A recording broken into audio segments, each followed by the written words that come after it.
tal? Mi nombre es Natalia y hoy quiero compartirles el Salmo 27. Ahora, la primera pregunta para arrancar es: ¿qué cosa le pediría a Dios si fuera solamente una cosa? Y vamos a ir a lo que es el eje de este pasaje, que es el Salmo 27:4, que dice: una cosa he demandado a Jehová. ¿Qué quiere decir esa parte, no? Que solamente una cosa le pide, le pregunta, le mendiga. Y esta es la que buscaré. Es decir, la que quiero buscar, la que quiere buscar con anhelo, con verdadero interés. Esto obviamente lo escribió, es un salmo escrito por David, en donde estaba viviendo persecución, obviamente estaba viviendo una situación completamente distinta a la que tal vez nosotros podemos vivir, ¿no? Pero es un salmo que transmite esperanza en medio de la tribulación, en medio de la prueba y los obstáculos, o tal vez de algo que verdaderamente nosotros estemos viviendo.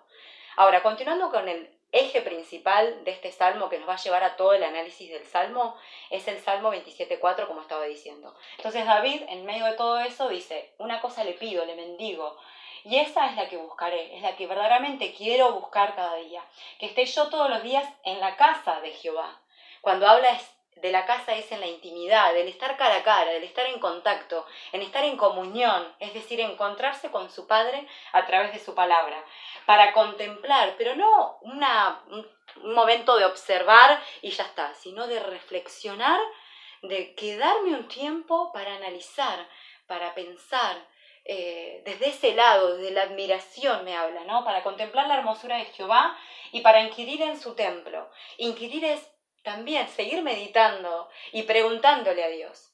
Teniendo este eje principal, es decir, como mendigando como si fuera un mendigo, ¿no es cierto? Que se habla desde una necesidad, desde una insistencia, pero ¿por qué? Porque tiene hambre ese mendigo. Ahora, David va con ese mismo hambre, con esa hambre de Dios, con esa necesidad de Dios. Y pienso que es lo que más me desafió, es cómo es mi comunión con Dios. Tengo una dependencia absoluta, quiero ir a entregarme por completo a Él, rendirme a sus pies como fue María, y verdaderamente sabía que esa era la parte más importante del día, de entrar en intimidad con Él, como dice Mateo 6 también, ¿no?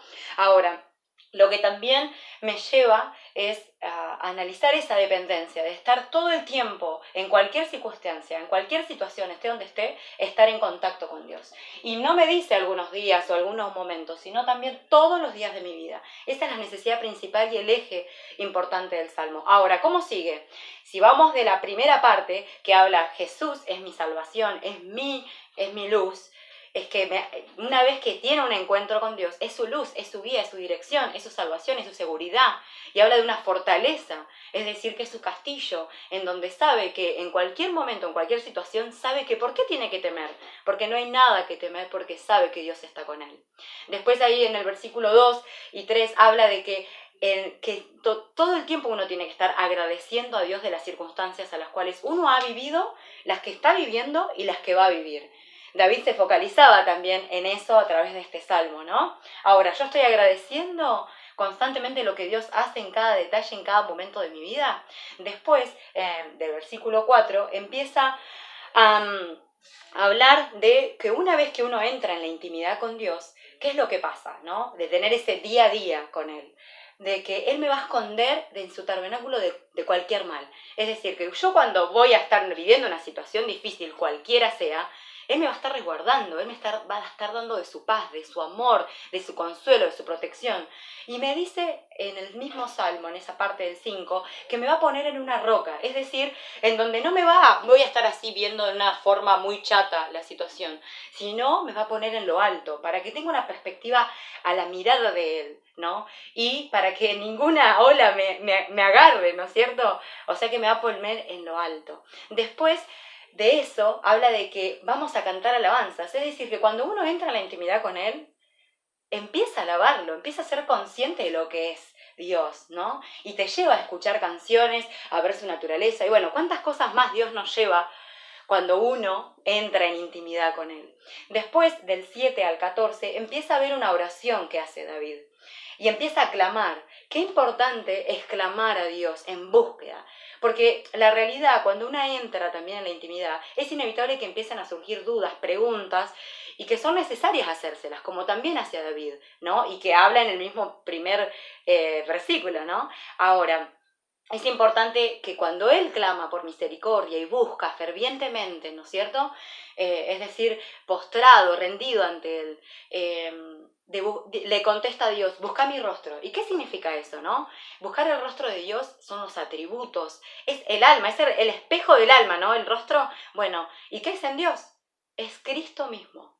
Cristo mismo es el rostro de Dios. Si uno se pone a pensar lo que fue y hizo Cristo, no hay mejor imagen que esa. Y entonces, ¿qué le responde? Bueno, eso buscaré tu rostro.